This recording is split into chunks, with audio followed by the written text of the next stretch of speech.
Hey everyone, let's start with cosmologies and common sense topic.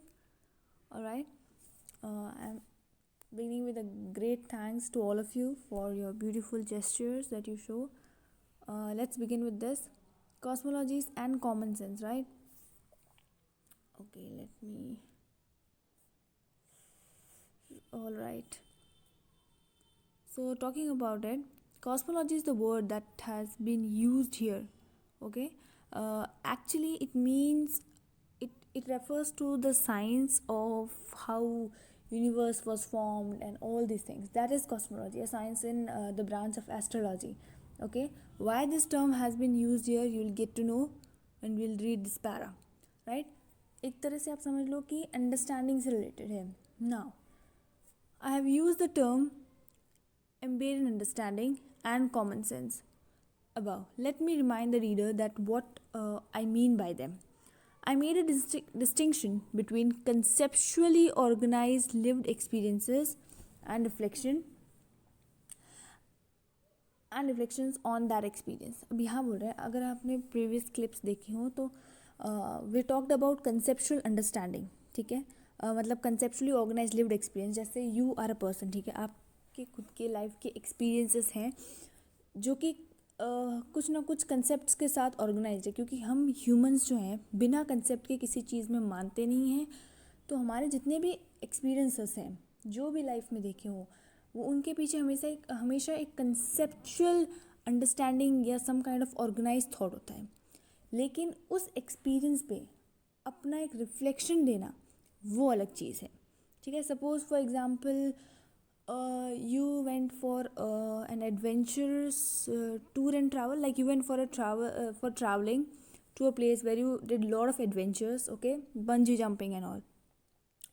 That is somewhere a lived experience that you lived it.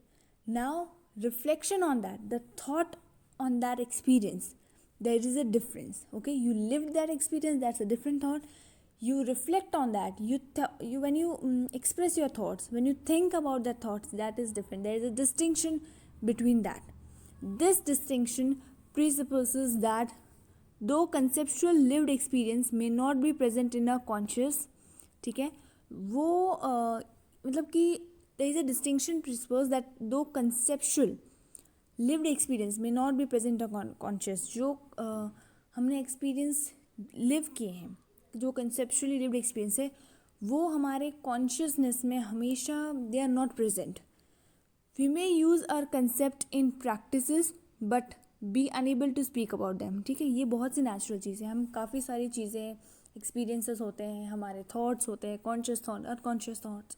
ठीक है, लेकिन हमेशा they are not in our mind, and उनके बारे में बात करना is also a different thing. You are not always expressive to those things.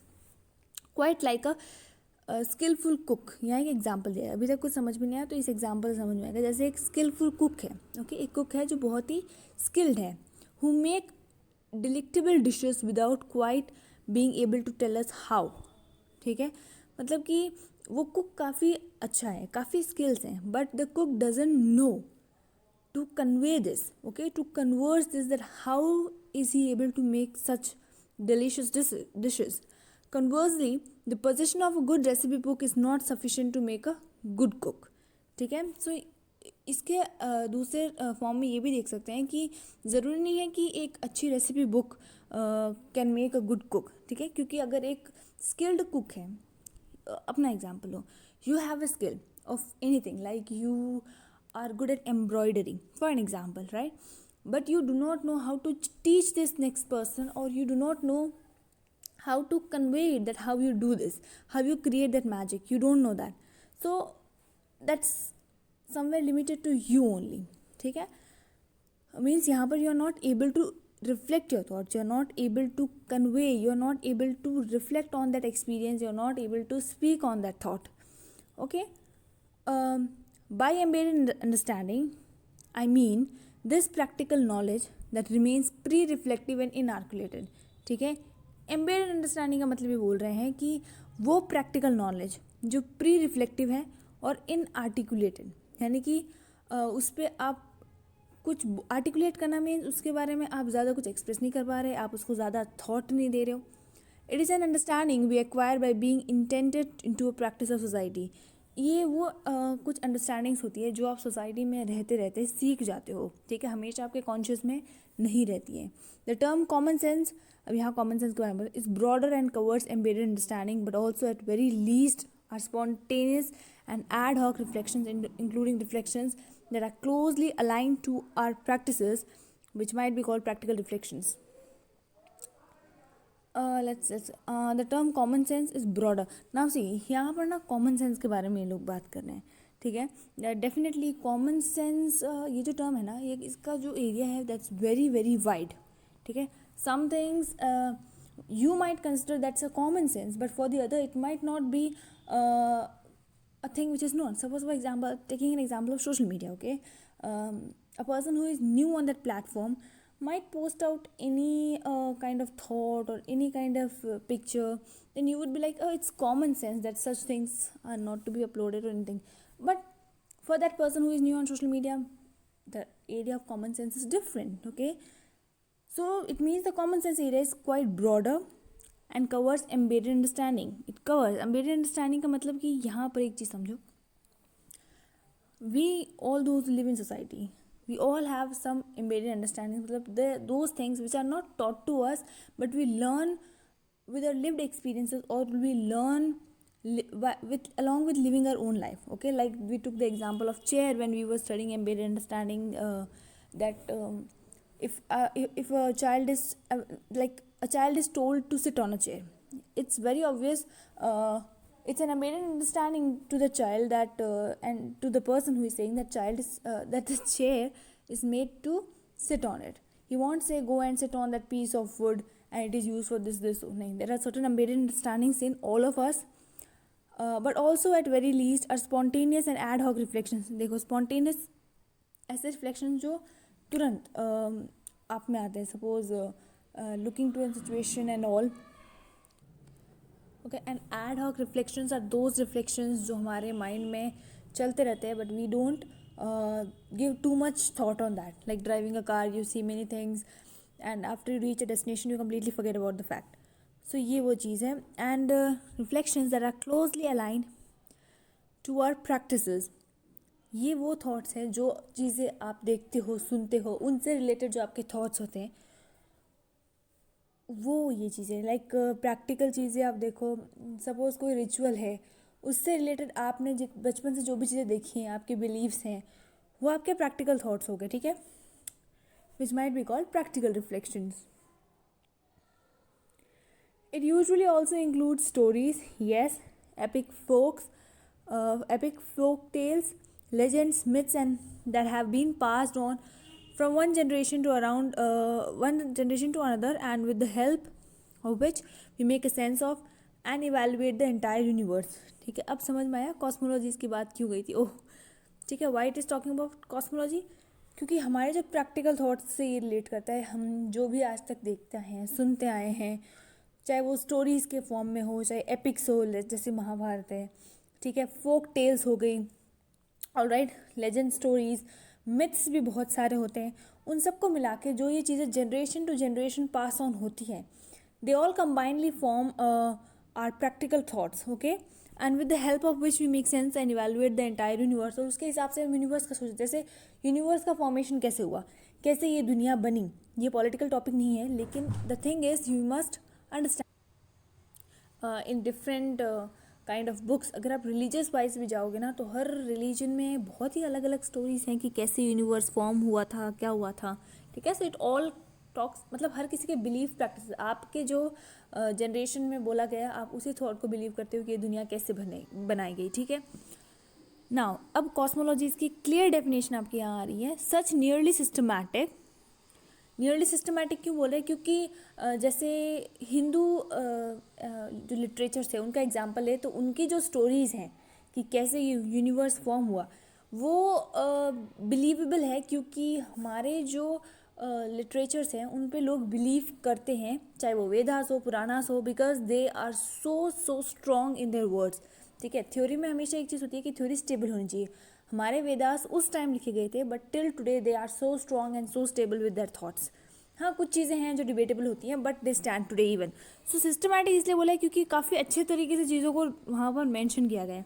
Non theoretical reflections क्यों बोला है कि ये जो थॉट्स हैं थ्योरेटिकल नहीं है, ठीक है। थ्योरी के हमने फीचर्स पढ़ते हैं, all the features they don't put, बहुत सारे चीज़ें क्वेश्चनेबल होती हैं हर रिलीजन में, ठीक है। विच निट, अब देखो यहाँ से हमारे these are nearly systematic but non theoretical reflections which knit together, साथ में आते हैं in a seamless web the physical biological social mental and spiritual worlds में बी कॉल्ड कॉस्मोलॉजीज। ये साइंस स्पिरिचुअल है, कॉस्मोलॉजी का जो साइंस है थोड़ा आप स्पिरिचुअल टर्म में भी ले सकते हो, ठीक है। Biological social and mental spiritual world में बी कॉल्ड कॉस्मोलॉजीज। ये जो हमारे सारे सिस्टम है, if you ask what is cosmology though it doesn't ask, but mainly इतना अगर समझ में नहीं आया ना, यहाँ आके ये चीज़ समझ लो कि कॉस्मोलॉजी का मतलब है, थ्योरी में हम क्या पढ़ते हैं, सिस्टमैटिक रिफ्लेक्शंस, थ्योरेटिकल चीज़ें, तो यहाँ कॉस्मोलॉजी इसलिए आया है कि जो भी हमारे सिस्टमैटिक और नॉन थ्योरेटिकल रिफ्लेक्शंस, जो नॉन रिफ्लेक्टिव और सिस्टमैटिक थॉट्स होते हैं, ये सारे साथ में आके निट टुगेदर और एक सीमलेस वेब बनाते हैं। फिजिकल नेचर में हो, बायोलॉजिकल नेचर में हो, सोशल मेंटल या स्पिरिचुअल वे में, किसी भी तरीके से ये एक वेब बनता है। It connects all the dots, physical nature में, बायोलॉजिकल नेचर में, सोशल मेंटल स्पिरिचुअल, सारे डॉट्स कनेक्ट करके एक सीमलेस वेब बनाता है, and this is called cosmologies. Got the fact? Cosmology is frequently inform and become part of societies common sense, और ये cosmology common sense भी बन जाती है, ठीक है। नोबडी नोज, मतलब हर ये जो क्वेश्चन है ना how the world was formed या व्हाट इज कॉस्मोलॉजी, इसका आंसर थोड़ा वेरिएंट होता है, डिफरेंट होता है, ठीक है।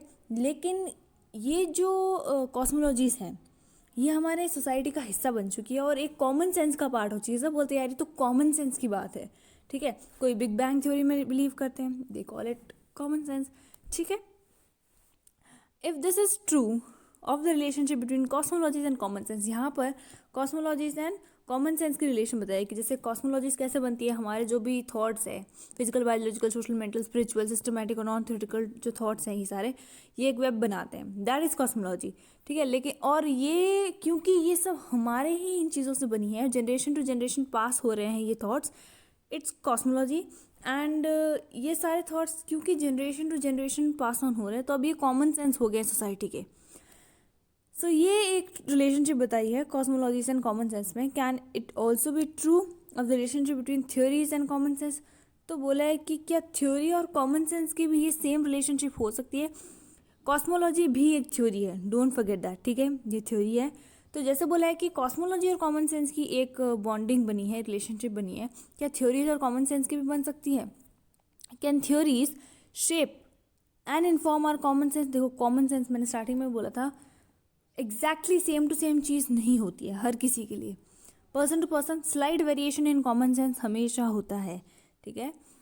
तो यहाँ बोल रहा है क्या थ्योरीज एक शेप कर सकती है क्या सबके कॉमन सेंस को? Though they can do so indeed good theories must appear to do so. ये एक थ्योरी का एक्स्ट्रा फीचर, आप बोनस फीचर समझ लो कि जो अच्छी थ्योरीज होती हैं they must have this feature कि वो इस थॉट को एस्पायर करे कि उनमें एक कॉमन सेंस बिल्डअप करने की भी पावर हो। ऑलराइट, सो दो they can do so, theories ये काम कर सकती हैं क्योंकि पढ़ के ही इंसान को ज्ञान मिलता है, ठीक है। Theories they can do indeed good theories must aspire to do so, the two remain and perhaps must remain distinct entities. लेकिन ये दोनों अलग चीज़ें हैं, कॉमन सेंस अपनी जगह होती है, थ्योरी का कंसेप्ट अपनी जगह है, लेकिन थ्योरी कॉमन सेंस को शेप कर सकती है। The common sense of a society is the collective position of an entire people. A theory is a specialised activity और product dependent on and generated by specific skills. देखो theory बनाना हमने बार बार बोला है कि टेढ़ी खीर है थोड़ी, हर कोई नहीं बना सकता, ये एक स्पेशलाइज्ड एक्टिविटी है which not every one can do it, ठीक है।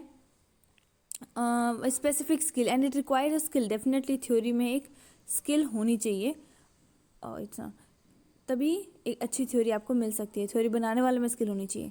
Does this mean that theorising is an elite activity? ये रहा, आई थॉट ये हम पहले पढ़ चुके हैं बट ये यहाँ है ए लाइट एक्टिविटी। यहाँ पर एक क्वेश्चन जनरेट करेगा, जैसे हम बोलते हैं ना कि थ्योरी हर कोई नहीं बना सकता, तो क्या ऐसा है कि थ्योरी सिर्फ इलाइट पीपल, स्किल्ड पीपल वही बना सकते हैं? और ये एक इलाइट एक्टिविटी है, मतलब not everybody can do it. Elite activity का मतलब होता है which can be done by specific people only, ठीक है। तो क्या ये एक ऐसी एक्टिविटी है थियोराइजिंग की सिर्फ इलाइट लोग कर सकते हैं, बहुत ज़्यादा प्रोफेशनल लोग ही कर सकते हैं, which the common man remain for ever strange, और जो कॉमन मैन है वो कभी भी इससे जुड़ नहीं पाएगा, थियोराइजिंग का कभी पार्ट नहीं बन पाएगा, कभी भी इस चीज़ को एक्सपीरियंस नहीं कर पाएगा। Is that so? I don't think so, ऐसा बिल्कुल नहीं है। लेकिन अब आंसर देखना, the question is, it is very very good question, ठीक है, इट्स वेरी इंपॉर्टेंट, थोड़ा हाईलाइट कर लो बुक में एंड ऑल दैट, थियोराइजिंग का। I don't think so. First, distance does not mean estrangement, ठीक है, सबसे पहला फैक्ट तो यही क्लियर कर दिया कि हम जो ये बोल रहे हैं ना कि एक डिस्टेंस है कॉमन मैन में, कि वो इस elite so called elite activity को कर सकते हैं, नहीं, ऐसा नहीं है कि स्ट्रेंज मतलब होता है कि So, I got some work in between. Continuing back, we were asking what is the meaning of estranged, ठीक है। तो estranged means कि to lose closeness, like there are few things that which are very much in your reach, and certain things that exclude you somewhere or creates a gap between you. So it is asking or it is telling कि theorizing जो है क्या ये एक elite activity है, and common man जो है इससे काफ़ी डिस्टेंट है, it's not close in the reach of the common person.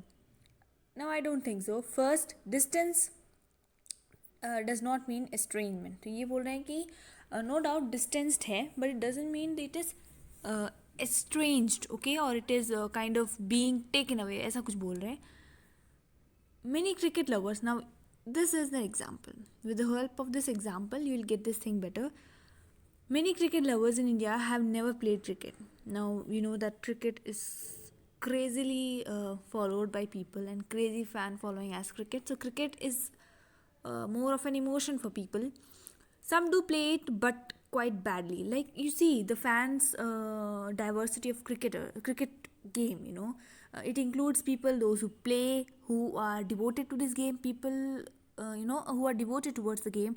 Also, it is liked by people who don't know how to play it. Like by the players and non-players, both of them like it, because for some it's a great source of entertainment. For other, it's something which they really aspire to do so, or somewhere it is very much connected to their career, or they look forward themselves there. Still other players, तो यहाँ बोल रहे हैं कि some like cricket but they play quite badly. Still others play well but are not exceptional. Some are quite well players also. But all of them can love or admire the skill of Sachin Tendulkar or Azharuddin. In some ways, they are distant from them, but surely no one can claim that distance has necessarily means estrangement. Like, this is the thing they are trying to explain, कि whether somebody likes cricket or not, whether they plays well or not, but they admire and they kind of love the skills of these expertise like Sachin Tendulkar and Azharuddin. So we cannot say कि they are distant from them, ठीक है, we cannot say they love the skill, they appreciate and admire people, but they cannot be Sachin Tendulkar themselves, they cannot be Azharuddin themselves, right? They claim that no one can claim that distance here necessarily means estrangement. यहाँ पर they are not too close to these people, they are not close to them, but still they admire the game, they respect them and all these things.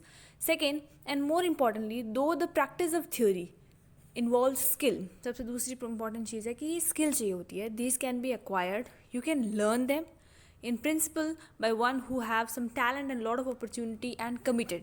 If you have the skill, if you follow the principles, you have got the talent of expressing your reflections well, and within a proper opportunity and with a strong commitment, if you go, you can do that.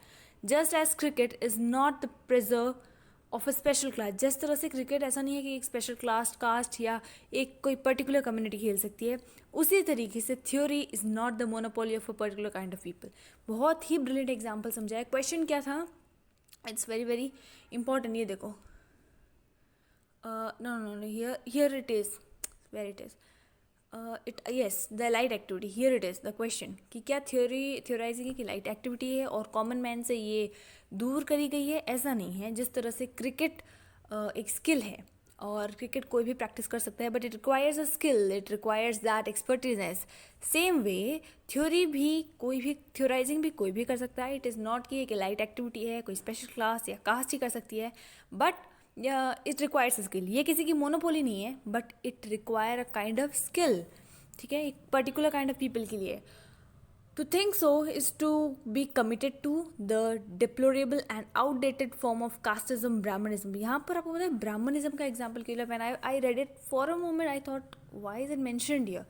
लेकिन आप सोचो जो हमारे 4 groups divide किए गए हैं casteism में history के अंदर, ठीक है, उसमें ब्राह्मण्स का रोल ही था कि वो सारे वेदास को पढ़ सकते हैं, ये स्क्रिप्चर्स लिटरेचर्स जो हैं, मंत्र चैंटिंग्स जो है, और जितने भी रिलीजियस स्पिरिचुअल वर्क्स होते हैं, सिर्फ Brahmins were only allowed to read those scriptures और टू चैंट दो स्क्रिप्चर्स और टू, मतलब ये एकेडमिक एरिया ही पूरा एक तरीके से ब्राह्मण्स के अंडर था. जो गुरुकुल्स थे वो भी कम्प्लीटली उनकी मोनोपोली में थे, मतलब ब्राह्मणिज्म में had a monopoly over this literature and academic things, ठीक है. लेकिन आज के एरा में ऐसा कुछ भी नहीं है. इट इज़ नॉट कि एक मोनोपोली है किसी भी कास्ट की या ग्रुप की, ऐसा नहीं है. We must avoid both the view that theory is monopoly of the special naturally talented or genetically evolved group and the claim that it is available effortlessly to the masses.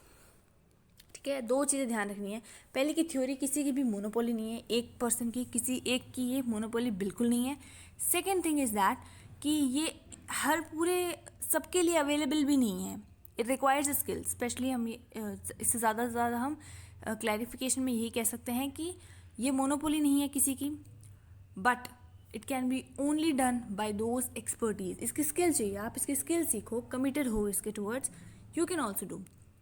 To the objection, क्योंकि देखो, क्योंकि थ्योरी का ना एक level है. If you match that level, no matter what caste what colour you are, but it has a level. It has हमने जो फीचर्स पढ़ते थे थ्योरी का, आपको पता होगा, सब कुछ इतने स्ट्रिक्ट फीचर्स हैं, रैशनल होना, जनरल होना एंड ऑल दो थिंग्स, तो उसको मैच करना चाहिए.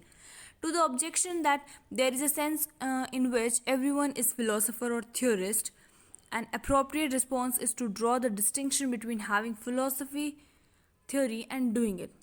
Now, what they are saying over here is, it means like कि जो philosophers होते हैं, theorists होते हैं, हर किसी का अपना अपना तरीका होता है उस थ्योरी फिलोसफी को कैसे प्रिडिक्ट, कैसे राइट आउट करिए या उसको कैसे एक्सप्रेस करें. देखो, दो all of us have philosophy. अब ये अच्छे समझाएगा आपको. हम सब के अपने पास अपनी अपनी फिलोसफी होती है, हम सब अपनी सोच से चलते हैं. हर इंडिविजुअल के पास अपनी सोच होती है. That's a different thing. कुछ इन्फ्लुएंस्ड हो जाते हैं दूसरे की सोच से, because they think that's more acceptable और because they think that's more validated and etcetera things. But हर किसी की अपनी फिलोसफी होती है. But do not all do philosophy. लेकिन हम सब फिलोसफी थोड़ी करते हैं. We don't do that. Everyone may have systematic worldview, a theory of the world. ठीक है, everyone may have systematic worldview, a theory of the world, a philosophy, but it does not follow that all these are the result of his or her own theorizing, philosophizing. ठीक है, but it does not follow that all these are the result of his or her own philosophizing. The emphasis is on the distance between theory, philosophy, or common sense, as also between theory and practical should not be misunderstood or exaggerated. सो देखो, यहाँ ये बोल रहा है कि हर किसी के पास अपने अपने सिस्टमैटिक वर्ल्ड व्यूज़ होते हैं, लेकिन ज़रूरी नहीं कि वो सबके इंडिविजुअल हो, कुछ इन्फ्लुएंस्ड भी होते हैं. और ये जो डिस्टेंस है थ्योरी और फिलोसफी के बीच में, ठीक है, थ्योरी और फिलोसफी क्या बीच में क्या डिफरेंस है, मतलब फिलोसफी हम सबके पास है, लेकिन उस फिलोसफी को थ्योरी का लेवल मैच करना is different. And common sense also between theory and practice should not be misunderstood exaggerated. मतलब जो थ्योरी और प्रैक्टिस होती है, we practise certain lived experiences, but उसको थ्योराइज करना इज क्वाइट अ डिफरेंस. तो डिफरेंस है इन चीज़ों में. As I pointed out earlier, there is a close relationship between theory and common sense. पहले भी बात की गई है कि थ्योरी और कॉमन सेंस में एक रिलेशन है, and between theory and practice as well. अब देखो, थोड़ा सा काइंड ऑफ डबल पॉइंटेड लग रहा होगा. सबसे पहली चीज़ आपको इसमें ये समझनी है कि थ्योरी और कॉमन सेंस का रिलेशन क्या है, कि जो थ्योरी है वो कहीं ना कहीं एक कॉमन सेंस ड्रॉ करना चाहिए. That the theory must draw kind of common sense for all the people. ठीक है, सबको एक काइंड ऑफ कॉमन फ्रेम में आनी चाहिए जो भी आप लिख रहे हो, बता रहे हो. सेकेंडली, थ्योरी और प्रैक्टिस. हम सब के पास अपने प्रैक्टिकल एक्सपीरियंसेस हैं, थॉट्स हैं, रिफ्लेक्शंस हैं. उसको थ्योराइज करना इज़ द पॉइंट. ठीक है, not everybody can do it. अब चैप्टर 2 की बात की है, the most fundamental questions asked by philosophers are the same to which answers are implicit in a practice and in common sense. ठीक है, जो सेकेंड चैप्टर है उसमें ज़्यादा अच्छे से इसको डिस्कस करेंगे, so don't panic if you don't get that. A philosophy of the human world articulates what is already implicit in human practice. जो फिलोसफी होती है ना एक ह्यूमन वर्ल्ड की, वो हमेशा उसी को आर्टिकुलेट करती है जो ऑलरेडी इम्प्लिक्टेड हो, जो ह्यूमन प्रैक्टिस के अंदर बार बार एक्सपीरियंसड हो. In this sense and unlike what many believe, philosophy is down to earth. Philosophy काफ़ी डाउन टू अर्थ कंसेप्ट है, always remember that. Yet it is also up there. It takes flight and it's up there because, like other systematic reflections and these close relationship between theory and the art is equally worth emphasizing. It frequently tries to do more than merely describe human practices. It also attempts to explain and justify it in general terms and less directly to endorse, modify or change it. Basically यहाँ बोला गया है कि philosophy जो होती है ये काफ़ी डाउन टू अर्थ कॉन्सेप्ट होता है. ठीक है, like every person have its own kind of philosophy, down to earth है. लेकिन ये फ्लाइट कब करता है, जैसे सपोज लो एक ऐसी फिलोसफी है, एक कोई बहुत ही हाई थिंकर फिलोसोफर है, उसने अगर कोई कंसेप्ट बनाया है, तब उस टाइम उनकी वो थ्योरी उस टाइम उनकी वो फिलोसफी एक थ्योरी बन जाती है and it takes a flight, क्योंकि वो बहुत ही वाइड ऑडियंस को एक्सेप्ट होती है. ठीक है, and also it is saying that frequently tries to do and more merely describes human practice. देखो सिर्फ ह्यूमन प्रैक्टिसेस को एक्सप्लेन नहीं करना, बट थ्योरी जो है उसके आगे भी होती है. ठीक है, it also attempts to explain and justify it in general terms and less directly to the endorse or modify or change it. ये बेसिक चीज़ है कि थ्योरी सिर्फ इतना नहीं है कि ह्यूमन प्रैक्टिसेस को एक्सप्लेन किया जाए या फिलोसफी को थ्योराइज किया जाए, but it is an attempt to explain और उस चीज़ को जस्टिफाई करे एक जनरल टर्म में. जनरल टर्म हमने इसका फीचर पढ़ा था थ्योरी का, कि एक जनरली जो सबके लिए एक समान हो, और less directly to endorse, modify or change it, और जो कि ज़्यादा स्टेबल हो. थ्योरी का सबसे बड़ी चीज़ ये होती है कि उसमें स्टेबिलिटी होनी बहुत ज़रूरी है. With time things change, but theory strong होनी चाहिए so that it somewhere stabilizes a fact. Okay, now let's talk about what is political. तो ये ना बहुत ही अच्छा डिस्कशन के लाइक टॉपिक है. Why I am saying this because हमने स्टार्टिंग इंट्रो जो शुरू किया था वो भी यही था कि पॉलिटिकल क्या होता है, कौन कौन सी सिचुएशंस पॉलिटिकल होती हैं, नहीं होती है, क्यों होती है. अब आप इसको डिटेल में पढ़ेंगे और सेकेंड चैप्टर जो है वो कम्प्लीटली इस पे है. So that is even more interesting than the first chapter. और आगे के जितने भी चैप्टर्स हैं they are even more interesting, क्योंकि वहाँ कंसेप्ट्स आ जाएंगे आपके. अभी हम बेस पढ़ रहे हैं ना, तो दैट इज़ डेफिनेटली थ्योरी थोड़ी सी बोरिंग हो जाती है. That's a fact, don't worry that you only feel, it's for everyone. अब पॉलिटिकल की बात करते हैं, व्हाट इज़ पॉलिटिकल. तो देखो जब एक बुक छपती है ना, तो बहुत इंपॉर्टेंट होता है कि उसमें लिंक हो चैप्टर्स. ठीक है, इट्स वेरी इंपॉर्टेंट. अगर आपको याद होगा आपके 11th-12th की जो NCERTs थी, मैं पॉलिटिकल साइंस की स्पेसिफिकली बात कर रही हूँ, वो लिंक्ड होते थे चैप्टर. जैसे फर्स्ट चैप्टर वो चैलेंजेस के बारे में बात करता, फिर आगे स्टेट फॉर्मेशंस की बात हो रही है, तो it's like a story line. तो वो चीज़ इस बुक में भी मेंटेन की है. अब ये सेकेंड चैप्टर का पार्ट आप समझ सकते हो, लेकिन इन्होंने एक काइंड ऑफ साइन यहाँ फर्स्ट चैप्टर में छोड़ा है ताकि आप सेकेंड चैप्टर पे आराम से लैंड कर सको. ठीक है, the term political has multiple meanings. बिल्कुल, पॉलिटिकल वर्ड की इतनी सारी मीनिंग्स हैं, इसीलिए हर कोई इसमें पढ़ना नहीं चाहता, हर कोई इसको समझ भी नहीं पाता. The first goes back to classical Greece and it is derived from the word polis, which literally means the city. But is better, more properly understood as a place with common world, or even more simply a community. Political then pretends to whatever is done with or by the community. ठीक है, और more specifically it refers to decision making within और about the community. तो यहाँ पर इसको किससे relate किया है, पहला वर्ड है कम्युनिटी से. ठीक है, first word you can take it is community. Also यहाँ पर एक एग्जाम्पल दिया है कि ग्रीक वर्ड, जितने भी मोस्टली वर्ड्स हैं वो सारे ग्रीक से ही आ रहे हैं.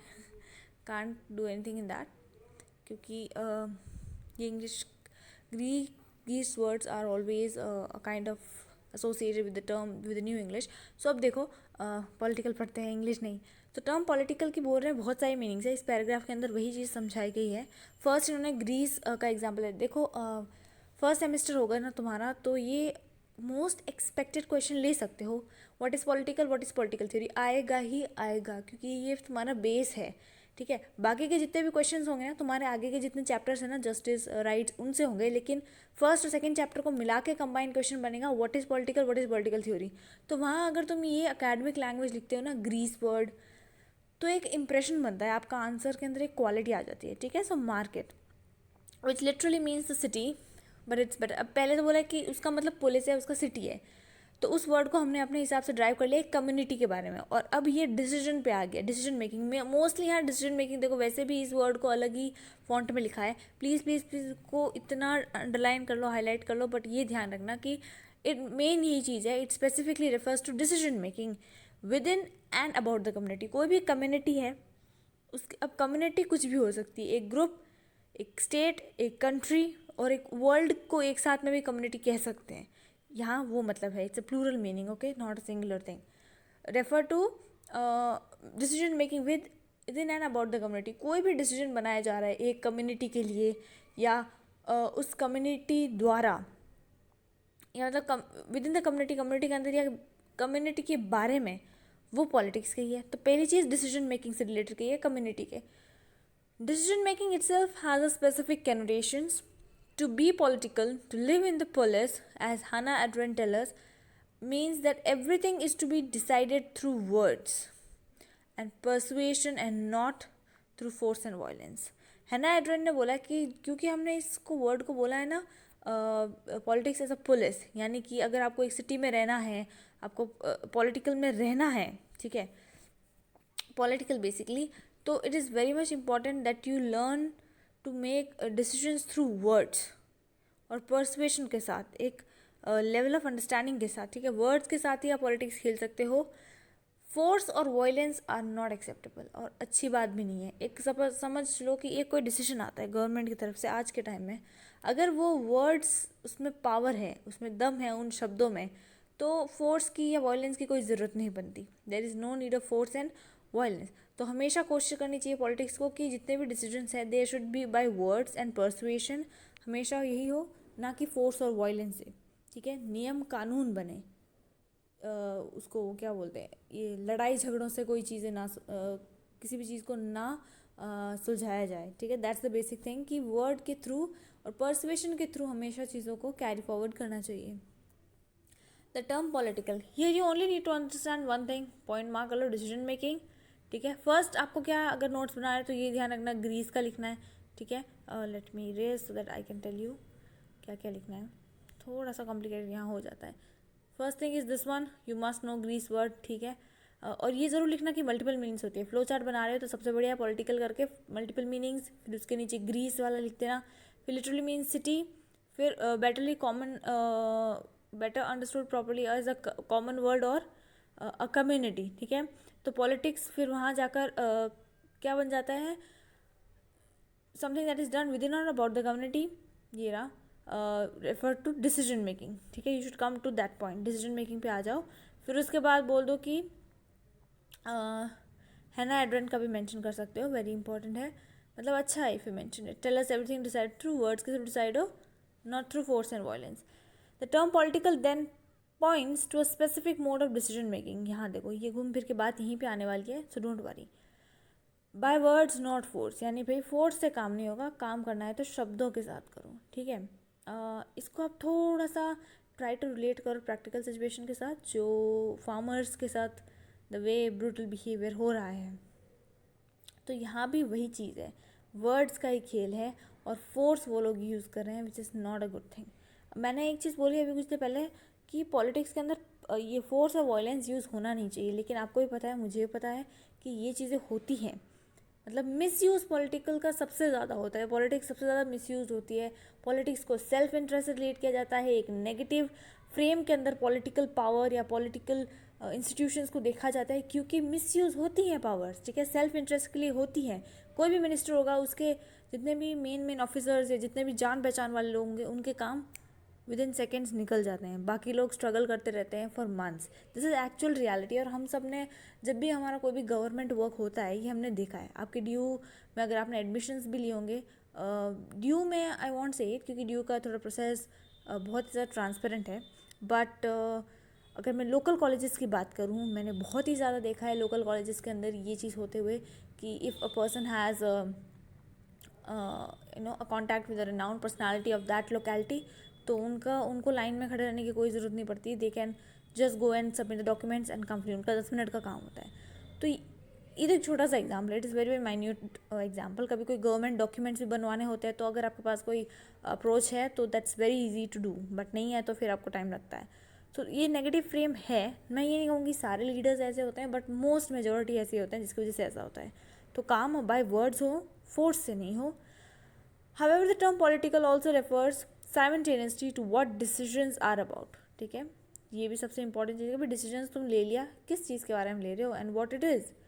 When we use term political in the first sense, we speak not merely about life, but necessarily about good life in a community. ठीक है, पॉलिटिकल में अगर पहली से फर्स्ट सेंस में बोल रहा है कि जब हम बात करते हैं ना, तो ये नहीं कि पॉलिटिक्स एक ज़िंदगी दे, वो नहीं. एक अच्छी ज़िंदगी जिस कंडीशंस में एक कम्युनिटी बिता सके, एक कम्युनिटी अच्छे से आराम से, एक ज़िंदगी नहीं बल्कि एक अच्छी ज़िंदगी जी सके, दैट इज़ पॉलिटिकल. और वो अच्छे डिसीजंस होते हैं, that makes a good politics.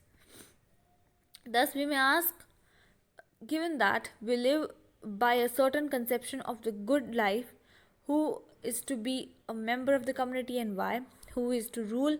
ये देखिए मेन इंपॉर्टेंट चीज़ यहाँ है.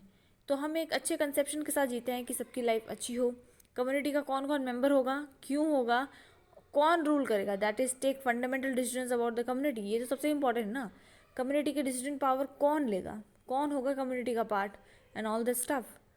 And for what reason, how resources are to be distributed, to whom and why. इस चीज़ को प्रैक्टिकल एग्जाम बता दी तो गवर्नमेंट ले लो. ठीक है, हम हमेशा कहते हैं कि हमारी जो गवर्नमेंट है वो एक अच्छी ज़िंदगी दे सके लोगों को, अपनी कंट्री के मेंबर्स को. ठीक है, और सबसे इंपॉर्टेंट है कि हमें रूल कौन करेगा, who will rule the country, is very very important question. उसके बाद फंडामेंटल है कि भाई तुम डिसीजंस ले रहे हो अपने कम्युनिटी के बारे में, वो कारण बताओ. हर चीज़ के लिए रीज़न होना ज़रूरी है. और वो रिसोर्सेज जो हैं हमारे देश के, उनको आप कितना अच्छे से डिस्ट्रीब्यूट कर सकते हो, टू होम, किस किस को दोगे और क्यों दोगे, एंड ऑल्सो कितना दोगे. तो ये आप रिलेट कर सकते हो. It's all the way the government functions. And this conception, as we see, the empirical and the normative are completely intermeshed. ये देखिए यहाँ पे. ठीक है, हमने पहले पढ़ा था ना कि एम्पेरिकल क्या होता है. सो यहाँ पर बोला है कि empirical and the normative are completely intermeshed. Okay, talking about normative, normative means rational हो. ठीक है ना, और एम्पेरिकल का हमने पहले ही पढ़ा है कि that should be based on observations and experiences. Okay, so both these concepts are intermixed, they are mixed, okay, they are into each other. Nor has a distinction emerged in this context between political and social sphere. अब देखो ये जो बोल रहा है ना, अरे हाँ, ये सोशल स्पेयर एंड पॉलिटिकल, इस पैरा के अंदर यही चीज़ एक्सप्लेन कर रहा है कि कुछ भी पॉलिटिक्स से बाहर है ही नहीं. कोई भी चीज़ होगी, क्योंकि सोशल, जितनी भी सोशल चीज़ें हैं वो सब पॉलिटिक्स में, और everything falls under social, so everything falls under political automatically. अब देखना, nor has a distinction emerge in the context between political and social sphere. Political और सोशल स्पेयर के बीच में ऐसा कोई डिस्टिंक्शन, डिफरेंस एमर्ज ही नहीं हुआ. Nothing that we now consider to be merely social that is falling between the public, political और private household is outside the politics. कुछ भी पॉलिटिक्स के बाहर है ही नहीं. On this classic view then there is no distinction between social and political theory. So बोल रहे हैं क्योंकि सोशल और पॉलिटिकल एक साथ हैं, वो अलग नहीं है, तो सोशल और पॉलिटिकल थ्योरी भी एक साथ ही होंगे. अलग कैसे हो सकता है, उनके बीच में कोई डिफरेंस, डिस्टिंक्शन कैसे हो सकता है.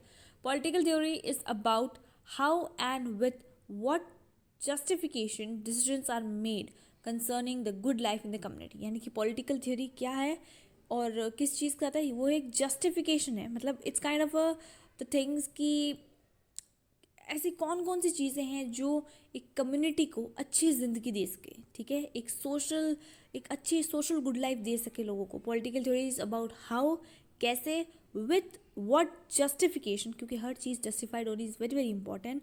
Decisions are made concerning the good life in the community. ठीक है, हमेशा यही माइंड में रखकर हर डिसीजन लेना चाहिए. इसलिए आगे देखो, आप लिबर्टी पढ़ोगे, राइट्स पढ़ोगे, ये सारी चीज़ें एक एफर्ट डालती है to make a life, good life, ठीक है. I hope I am better clear with this concept to you now. Over a period time and particularly with the advent of modernity, ठीक है, अब ये थोड़ा मॉडर्न कंसेप्ट के side आपको slide कर रहा है, क्योंकि वक्त के साथ और स्पेशली इस मॉडर्न वेस्टर्नाइजेशन के साथ the meaning of the term political appear to have change. देखो, टाइम के साथ डेफिनेशंस चेंज होती हैं, ठीक है. सो टाइम के साथ पॉलिटिकल भी चेंज हुआ है, इसकी डेफिनेशंस भी वाइडर हुई हैं. To understand this change, let's go back to what I said above. In classical Greece, the term political had to do with fundamental decision making about the affairs of the community. यही हमने पढ़ा था ऊपर कि classical Greece के मतलब word police, जिसका मतलब होता है सिटी, जिसको हम यहाँ बेटर समझ सकते हैं कम्युनिटी.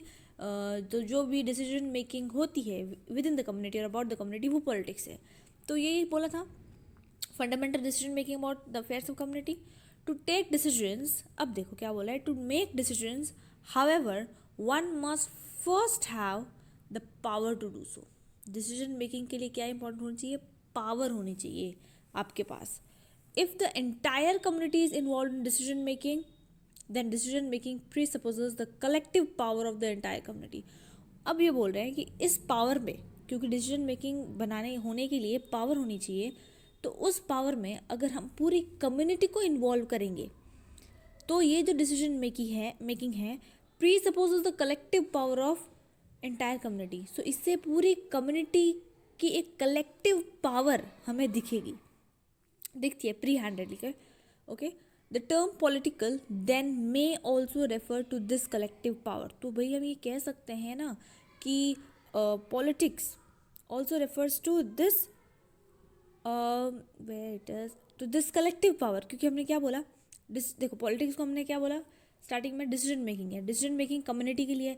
अब कम्युनिटी की डिसीजन मेकिंग के लिए पावर होनी चाहिए, और वो जो डिसीजंस हैं वो पूरी कम्युनिटी के डिसीजंस को इन्वॉल्व करे, तो वो collective power of decision making होगी. ऑलराइट, तो पूरी डिसीजन मेकिंग को ये मतलब कलेक्टिव पावर जो है रिप्रेजेंट करे. तो अब इन्होंने बोल दिया कि हम कह सकते हैं कि political then might refer to collective power. एक कलेक्टिव पावर को भी तो हम रेफर कर सकते हैं पॉलिटिकल की मतलब. To the use of this power to make decision, the political science और philosophy may be viewed as a study of this collective power. तो हम कह सकते हैं कि इस थ्योरी को, या आप कह लो इस पॉलिटिकल साइंस को और इसकी फिलोसफी को, हम इस व्यू से भी देख सकते हैं कि ये कलेक्टिव पावर की स्टडी है. मतलब लोग एक साथ कलेक्टिवली क्या चाहते हैं गवर्नमेंट से, या एक साथ कलेक्टिवली क्या एक्सपेक्ट करते हैं, उसकी स्टडी भी हम समझ सकते हैं. However, as is well known, even the Greek societies decisions were not made by everybody. अभी बोले ग्रीक सोसाइटीज़ में ऐसा नहीं था कि सब लोग डिसीजंस बनाते थे. Power was not exercise by every one, हमेशा, और ये आज भी होता है, पावर सबके पास नहीं होता है.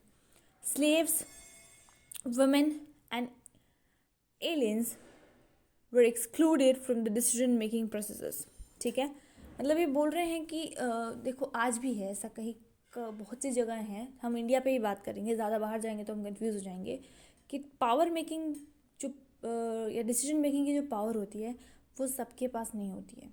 ठीक है, आज हम कह सकते हैं कि पॉलिटिक्स के अंदर फीमेल पॉलिटिशियंस भी हैं, मेल भी है, ऐसा कुछ नहीं है, बट रेशियो कम है. ठीक है, और हर कोई पावर एक्सरसाइज नहीं कर सकता. इसका ये भी मतलब होता है कि ये सिर्फ कुछ लोगों के हैंड में होती है, वो हमारे ही तरफ से चूज़ किए हुए रिप्रेजेंटेटिव्स होते हैं. लेकिन सब लोग, पूरी जनता अगर डिसीजन लेने बैठी तो कोई डिसीजन बन ही नहीं पाएगा कभी. पार्लियामेंट के अंदर हार्डली 400-500 का जो ग्रुप है, उनको इतना टाइम लग जाता है एक बिल को डिस्कस करने में, वो जो कि ज़रूरी है, डिस्कस होना भी चाहिए ताकि वो बेटर रिफॉर्म हो सके. लेकिन because of more number of people decision making भी डिले होता है. It's a point we have studied in a junior classes.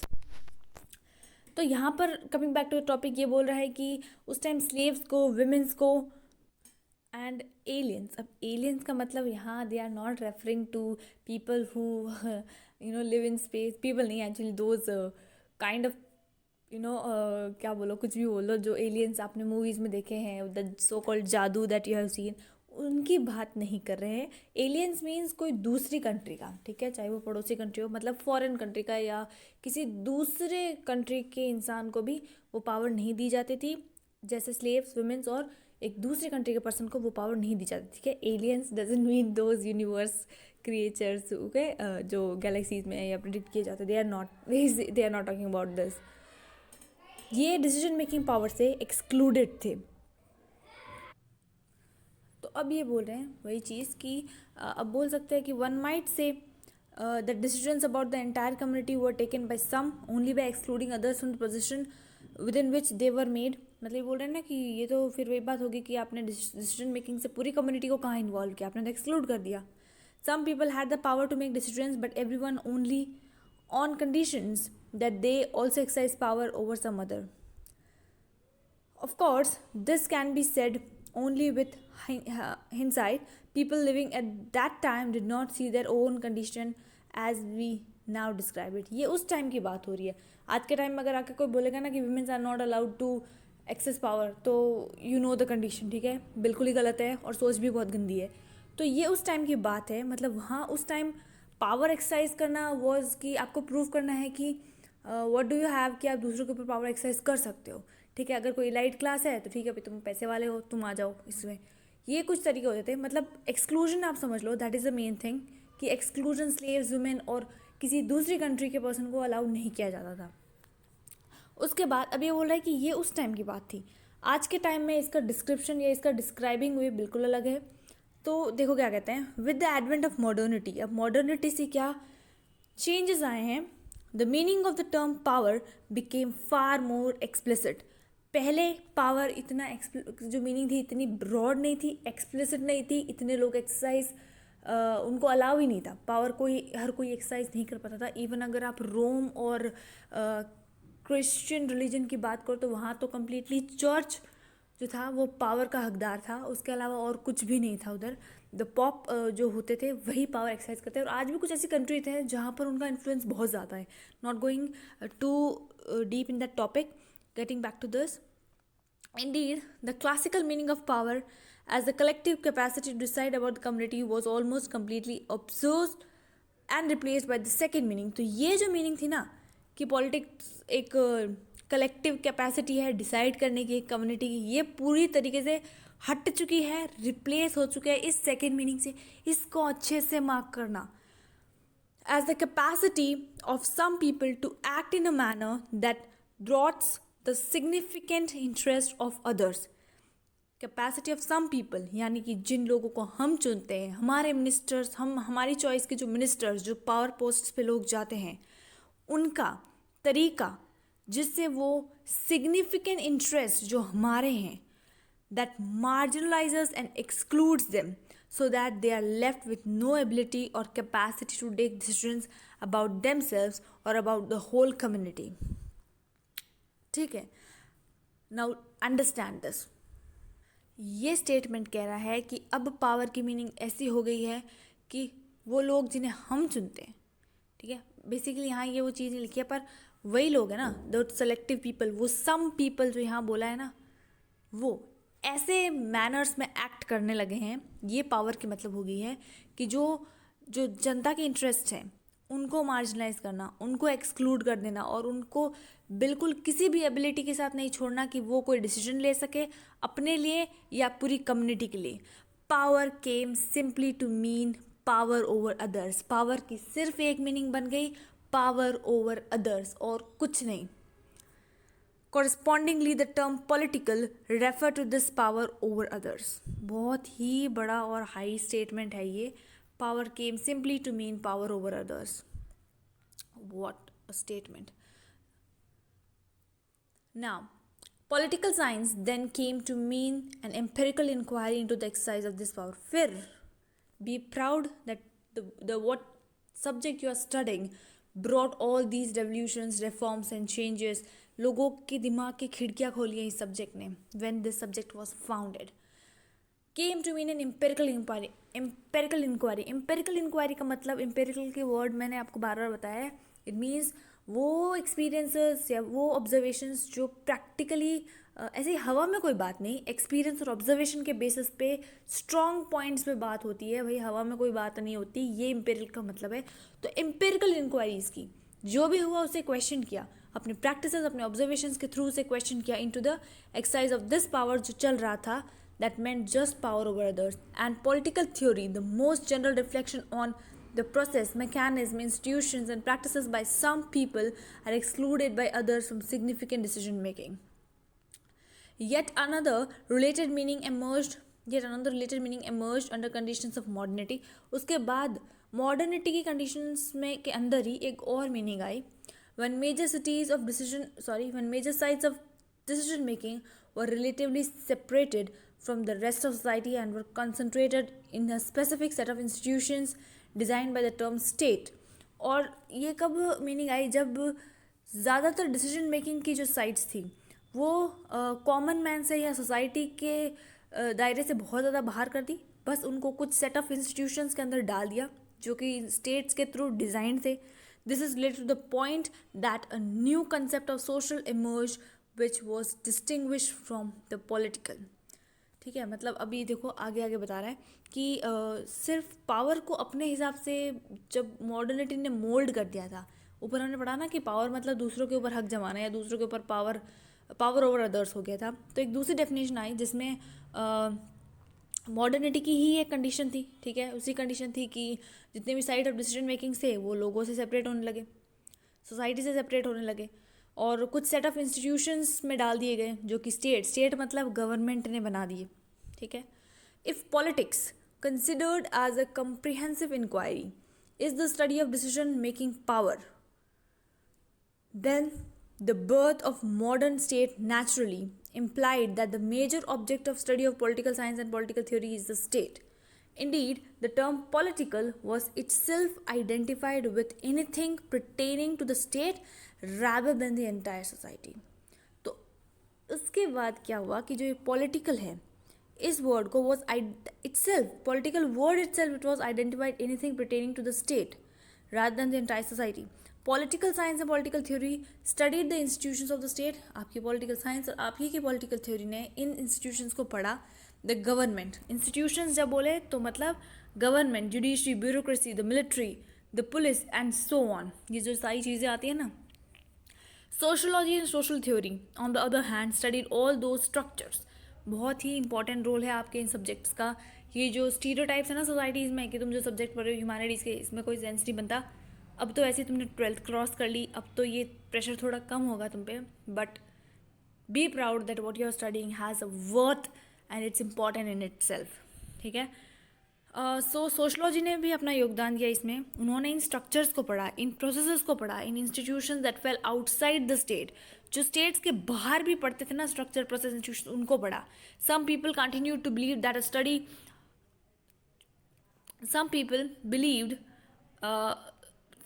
some people continue to believe that a study of the state was the study how power was exercised on behalf and its interest of all the individuals. ठीक है, मतलब ये study की गई कि जो ये power है ये it has been it's exercised on behalf and in the interest of all the individuals who make a particular society. यही होना चाहिए कि सोसाइटी के इंटरेस्ट में पावर एक्सरसाइज हो. Other clinical of this view saw political science and political theory as a study of how these institutions take major decisions on behalf of a small elite or the dominant class to the expulsion of the interests of the subordinate classes and subtitled people. एक observation में बोला कि politics जो है वो लोगों के interest के लिए काम कर रही है, जो कि आपने बहुत सुना होगा बड़े बड़े नेताओं के स्पीचेस में, हम आपके लिए काम करते हैं, आपके इंटरेस्ट के लिए काम करते हैं. दूसरा क्रिटिकल व्यू जो कि बहुत ज़रूरी है आना भी, और इसने ये बोला कि ये जो इंस्टीट्यूशंस है ना ये किसी के इंटरेस्ट के बिहाफ में नहीं बल्कि कुछ स्मॉल इलाइट डोमिनेंट क्लासेस के हिसाब से डिसीजंस लेते हैं और उनके आगे इनकी कुछ नहीं चलती. और ये जो दूसरी सबऑर्डिनेट और सबटल पीपल हैं, लोगों के जो इंटरेस्ट हैं उनको ये धक्के मार के दबा रहे हैं, और ये हो रहा है. Modi government is doing this task very well. Anyways, to summarize the term political has multiple meanings. अब आप देखो ये बोल रहे हैं कि पॉलिटिक्स की बहुत सारी मीनिंग्स होती हैं. द कलेक्टिव पावर, अब ये देखो ये समराइजिंग जो पैरा होता है ना इसको आप 2 या 4 बार भी पढ़ लो क्योंकि छोटा होता है. पूरा पैराग्राफ पढ़ने के बाद अगर आप इसको पढ़ोगे ना तो एक कैप्सूल के फॉर्म में यू कैन टेक इट. और नोट्स बनाने हैं तो इनसे बना लिया करो. डिटेल स्टडी तो बुक में है ही, और बुक में हाईलाइट कर लिया करो ताकि कभी कोई नोट्स में क्लियर आइडिया ना आ रहा हो शार्प तो ब्रशअप करने के लिए बुक में जाओ. The collective power of taken decisions about every aspect of the good life in the community, ये पॉलिटिकल है. Notice that political has refer to both to power and to ethical values. Second, the power of some groups to control or subordinate others in order to realize not the good of the entire community but their own narrow interests. ये चीज़ हमने अभी ऊपर पढ़ी है. In short में ये बताया है, to get others do things that might go against their own interest.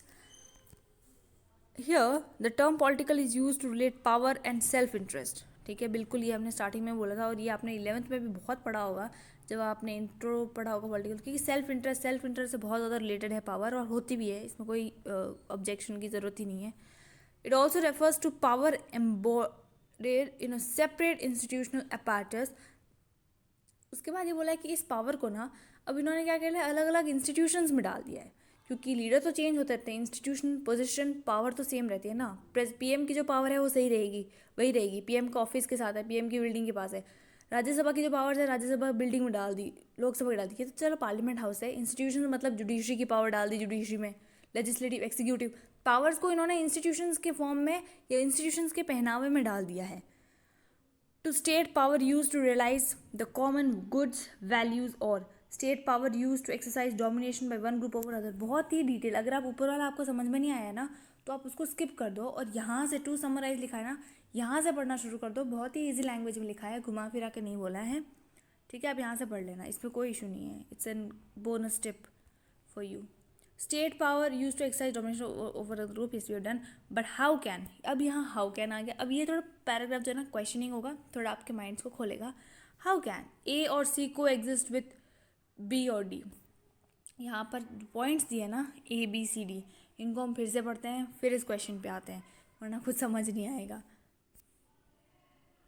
ठीक है, तो फर्स्ट ए पॉइंट जो है वो ये कह रहा है कि नैरो इंटरेस्ट बता रहे हैं, मतलब कि जो पावर है पॉलिटिक्स वो लोग कैसे यूज़ करते हैं कि not to the good of entire community but कुछ नैरो इंटरेस्ट अपने अपने लिए, इलाइट ग्रुप्स के लिए, उनके इंटरेस्ट के साथ. तो पहला पॉइंट तो नैरो इंटरेस्ट के साथ आप पॉलिटिक्स खेल रहे हो. सी पॉइंट जो कहता है ये the state power use to realize the common goods and good values. तो फर्स्ट पॉइंट ए और बी ये बोल रहा है साथ में कैसे आ सकते हैं. एक मिनट मैंने बी पढ़ लिया ना. Okay clear what have you said. A point क्या है, the collective power to take decisions about every aspect of good life in the community. Notice that political here refers to both power and ethical values. यहाँ पर A point जो बोल रहा है ना, it is talking about ethical powers. बोल रहा है कि जो कलेक्टिव पावर है डिसीजन मेकिंग की और जितने भी अच्छे एस्पेक्ट्स है गुड लाइफ उससे रिलेटेड पॉलिटिक्स है. उसके बाद बोला ए और सी को एग्जिस्ट कैसे कर सकते हैं विथ बी एंड डी. तो ए पॉइंट तो कह रहा है कि सबका भला, ठीक है, community power, good aspects of life. C point कहता है state power use to realize common good values, मतलब कॉमन पॉइंट आ रहा है कि सबका भला सबका अच्छा. ए और सी पॉइंट ये बोल रहे हैं. बी और डी पॉइंट जो है, बी पॉइंट बोलता है नैरो इंटरेस्ट. ठीक है, जो लोगों के नैरो इंटरेस्ट है, मतलब सिर्फ इलाइट ग्रुप्स का ध्यान रखना. जैसे Modi, you know, it is said कि he is just concern with the elite peoples. Mukesh Ambani उनका नाम आ रहा है. आई एम नॉट टॉकिंग कि ये रियल है नहीं, but this is the talk of the town. तो मतलब कि इलाइट ग्रुप के लोगों के लिए काम कर रही है पॉलिटिकल पावर. तो और डी पॉइंट भी ये कहता है कि state power use to exercise dominate by one group over other. तो ए और सी पॉइंट जो है वो पॉजिटिव है, बी और डी पॉइंट नेगेटिव है कि मतलब कुछ के इंटरेस्ट के लिए आप यूज़ कर रहे हो. ए और सी कह रहे हैं सबका भला सबका अच्छा, बी और डी कह रहे हैं अपना भला और अपनों का भला, मतलब इलाइट ग्रुप्स का ही. ठीक है, तो ये बोल रहे हैं कि ये चारों पॉइंट एक साथ कैसे आ गए, मतलब ए और सी तो सबका भला है, बी और डी बोल रहे हैं कि सिर्फ अपना भला और सिर्फ अपनों का भला, मतलब इलाइट ग्रुप्स के लिए, और सिर्फ डोमिनेटिव पावर्स, एक ग्रुप का दूसरे ग्रुप पे डोमिनेंस होना, वही चीज़ है. How can the entire community अब देखो, how can the entire community, पहले ये चीज़ आपको समझ में आ गई ना, ये बहुत अच्छी चीज़ है, आपको सोचनी चाहिए. वैसे मैंने आपको इसको डिस्कस करके बता दिया. How can the entire community take decisions when a group excludes others from collective decision making. आप कैसे कह सकते हो कि पूरी कम्युनिटी ने डिसाइड किया है जब आप कुछ ग्रुप्स को उसमें से एक्सक्लूड करो, जैसे वहाँ विमेंस और स्लेव्स की बात की. Well in this case we might say that a split has occurred between empirical and normative. Starting जब हमने की थी ना इस पैराग्राफ की, तो उसमें बोला था कि नॉर्मेटिव और एम्पिरिकल साथ में है. ठीक है, मतलब रैशनल सोच और एम्पिरिकल मतलब वो चीज़ें जो ऑब्जर्वेशन प्रैक्टिसेस पे बेस्ड हो वो एक साथ हैं. पर ये बोल रहे हैं कि यहाँ एक स्प्लिट आ गया. The subordinate group may be excluded, ये बोल रहे हैं कि जो सबऑर्डिनेट ग्रुप होता है शायद वो may be excluded from decision making but may have the desire to forge a new world where everybody is involve in taking decisions about share interest and values. तो ये बोल रहे हैं हाँ, माना जा सकता है कि जो सबऑर्डिनेट ग्रुप्स हैं उनको एक्सक्लूड किया जा रहा है इस डिसीजन मेकिंग से, लेकिन ये तो पक्का है कि उनका एक फॉर्स डिज़ायर होगा कि एक ऐसा वर्ल्ड हो जहाँ हर कोई इसमें इन्वॉल्व हो डिसीजन मेकिंग में और एक शेयर्ड इंटरेस्ट और वैल्यूज़ हो, ठीक है। Then A and C become normative ethical notions comparing something which is hitherto unrealized or realized very marginally while, ठीक है। तो तब ये बोल रहे कि ए और सी, हमने बोला था ना सबका भला सबका अच्छा, वो जो पॉइंट है काफ़ी नॉर्मेटिव रैशनल एथिकल नोशंस बन जाते हैं। Caption something which is hitherto unrealized and realized very marginally while, ठीक है, ये चीज़ समझ में आई। उसके बाद अब बोल रहे हैं अगर बी और D while B and D capture what really exist on the ground. ये देखो सच्चाई, मुझे सबसे अच्छी बात पॉलिटिक्स की लगती है कि इस किताब के अंदर ना हवा में बातें नहीं होती, मतलब झूठ नहीं है, सच है। आप जब आगे भी चैप्टर्स पढ़ोगे ना तो जो बिटर ट्रूथ्स होते हैं ना वो पॉलिटिक्स आपको दिखाती है, आपको बताती है कि हाँ ये सोसाइटी के अंदर प्रॉब्लम है और इससे मुंह छुपाने से कोई इशू सॉल्व नहीं होगा, ठीक है। जैसे इनइक्वालिटी पे बात करें, it's gonna be so exciting the further chapters. तो ये पॉलिटिक्स का सबसे बढ़िया फीचर लगता है कि ये सच बोलती है किताब, सच्ची किताब है, ठीक है। बोलते हैं कि ए और सी तो ठीक है, ये नॉर्मेटिव एथिकल नोशंस हैं, ठीक है, लेकिन बी और डी की आप बात करो तो ये ग्राउंड रियलिटी है। लीडर्स जो हैं डोमिनेट करते हैं और अपनों का भला करते हैं, ठीक है। ये मैंने नॉर्मल लैंग्वेज में बोला है, आप थोड़ा बुकिश लैंग्वेज में समझो इसको। A final meaning is related to but still different from how we have here though conceived. अब पूरा फाइनल सच्चाई बताए। The reader may have notice that so far A refers to the good life, हमने बोला ना ए और सी good life, सबका भला refers to good life of the community, to values of specific communities, but what if humanity in abstraction from both power and specific communities, if it refers to values common of all living species? Here polis coincides with cosmopolis। बहुत ही अच्छी चीज़ बोली गई है, ठीक है। अब देखो ये जो जितने भी क्वेश्चंस है ना, आप देखोगे कि इनके आंसर्स आपको अच्छे से जब हम नेक्स्ट चैप्टर पढ़ेंगे आपको मिल जाएंगे। सो पैनिक मत करो, ठीक है, don't worry, just read them out. So A जो है split into two and gives us faith meaning of the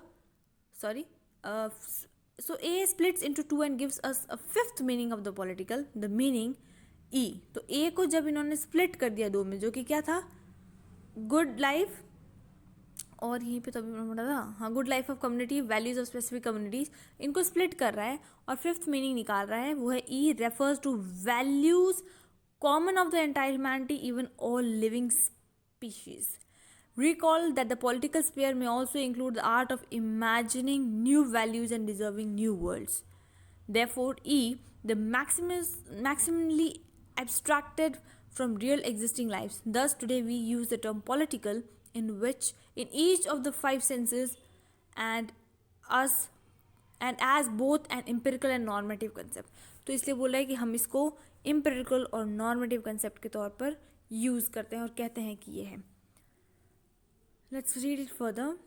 don't get into the trap, okay, it's just an what you reading in the next chapter, don't feel like it's not getting, और ऐसा कुछ नहीं है, just simple reading. आपको mind में ये चीज़ feed करनी है, अगला चैप्टर आपको इसको ऑटोमेटिकली रीड करके दे देगा, you will get it, don't worry.